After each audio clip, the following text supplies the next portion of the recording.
plenário homenageia poeta Manoel de Barros. Comissões do Senado serão instaladas esta semana e projeto impede companhias aéreas de cobrar pelas bagagens. Boa noite.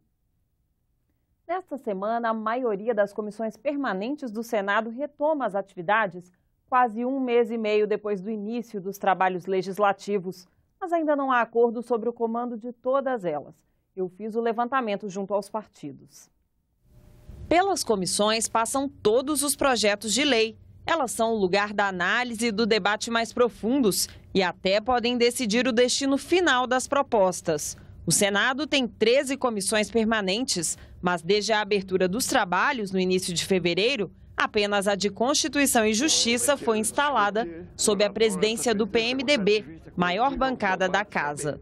No plenário, os senadores cobraram providências. Há 3 semanas, nós estamos debatendo e discutindo a questão da formação das comissões técnicas e da presidência das comissões no Senado Federal. A gente fica pela manhã todo mundo que nem zumbi, procurando o que fazer, quando nós poderíamos estar nas comissões trabalhando normalmente.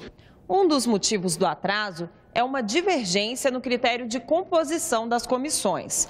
Elas são divididas entre os partidos de acordo com o tamanho das bancadas. O regimento do Senado manda levar em conta a composição partidária da última eleição. Mas bancadas que cresceram de lá para cá insistiram em usar como referência o tamanho atual. O critério adotado acabou sendo misto. Na proporcionalidade para ir para as comissões é que está valendo na última eleição, mas para presidir as comissões não está valendo a última eleição.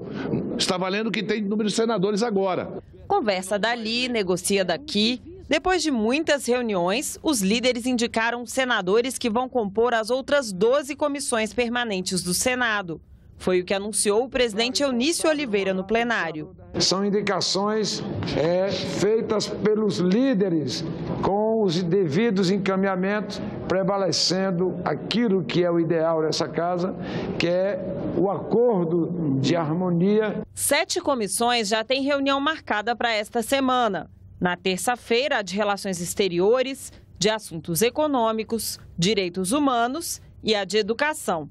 Na quarta, de Ciência e Tecnologia, de Assuntos Sociais e a de Agricultura e Reforma Agrária. Mas ainda não há acordo em todas elas sobre que partido vai presidir os colegiados. O senador Tasso Gereissati, do PSDB, será indicado para a presidência da CAI. O partido também deve ficar com a Comissão de Transparência. Já o PMDB vai indicar Marta Suplicy para a CAS e deve ficar também com a Comissão de Infraestrutura. Esses 2 partidos disputam ainda o colegiado de Relações Exteriores. Nós do PSDB aguardamos um gesto do PMDB e, lamentavelmente, não podemos diminuir a importância da nossa presença e da nossa participação nas comissões. Todos os gestos que o PMDB podia fazer com o PSDB, o PMDB já o fez. A presidência da Comissão de Direitos Humanos deve ficar com Regina Souza, do PT. E a Comissão de Desenvolvimento Regional com Fátima Bezerra, do mesmo partido. O PP fica com a de Agricultura e Reforma Agrária, que deve ser presidida por Ivo Cassol. O PSD com a de Ciência e Tecnologia, sob a presidência de Otto Alencar. E o PSB com a Comissão de Educação. Meio Ambiente e Senado do Futuro ainda estão em aberto. O centenário de nascimento do poeta mato-grossense Manoel de Barros foi comemorado hoje em sessão especial no Senado. Alfabetizado aos 6 anos por uma tia, Manoel de Barros usou as letras por mais de 9 décadas para deixar uma marca na literatura brasileira. Considerado o maior poeta brasileiro por Carlos Drummond de Andrade e falecido em 2014 aos 97 anos, o mato-grossense foi homenageado em sessão especial no plenário do Senado.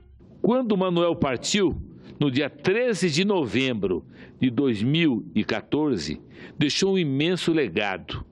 Um manancial de palavras só comparável à biodiversidade do Pantanal.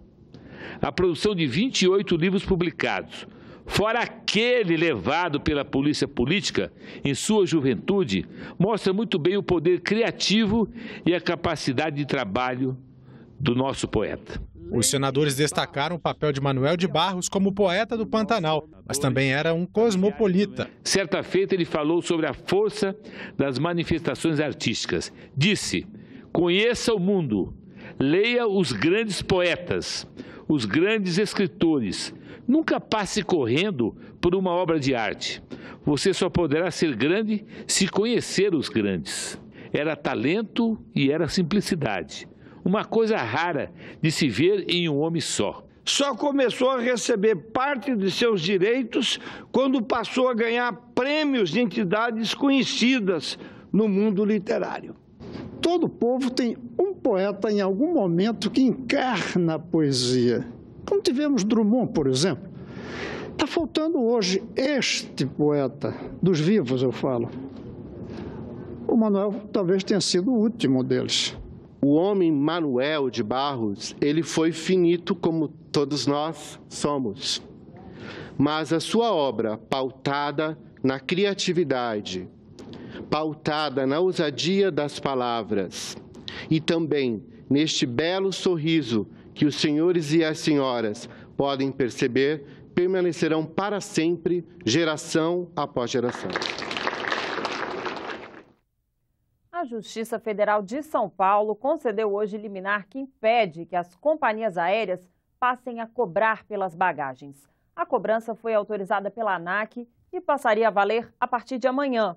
Uma proposta do Senado pretende resolver de vez a questão, mas ainda aguarda votação na Câmara.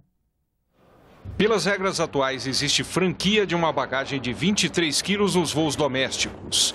Nas viagens internacionais, o limite é de 2 volumes de 32 quilos. Em 14 de dezembro passado, a ANAC editou uma resolução acabando com a franquia. A medida entra em vigor nesta terça-feira, 14 de março, e a maioria das empresas aéreas já anunciou que vai cobrar de quem despachar malas. O argumento das empresas e da ANAC é o de que a medida vai permitir a redução das tarifas para quem só levar a bagagem de mão, desde que esta tenha no máximo 10 quilos. Em dezembro, um dia após a resolução da ANAC, o Senado aprovou um decreto legislativo de autoria do senador Humberto Costa, anulando a cobrança das bagagens. O decreto legislativo é um instrumento usado pelo Congresso quando entende que um órgão não tem poder para tomar certas medidas. Mas para entrar em vigor, é preciso aprovação nas duas casas. Por isso, um grupo de senadores tem pressionado a Câmara a votar a proposta. O que vai acontecer, na verdade, é um aumento da taxa de lucro das empresas. E como no Brasil, nos últimos anos, houve uma maior democratização do uso do meio de transporte aéreo, isso, sem dúvida, vai fazer com que muitas pessoas fiquem impossibilitadas de viajarem de avião. A ANAC fez algo sem discutir adequadamente com a sociedade e também com o Senado. O Senado é que é a casa onde nós temos aqui a indicação dos conselheiros da ANAC. Nós temos que começar a implementar esse projeto em voos curtos, ponte aérea, Rio-São Paulo, porque isso funciona em voos curtos. Mas num país continental como o nosso, Norte, Nordeste, regiões mais distantes, é um custo a mais, com certeza, para o consumidor que já paga uma passagem caríssima. Você terá outras notícias a qualquer momento na nossa programação e também na página da TV Senado na internet. Obrigada pela companhia e boa noite.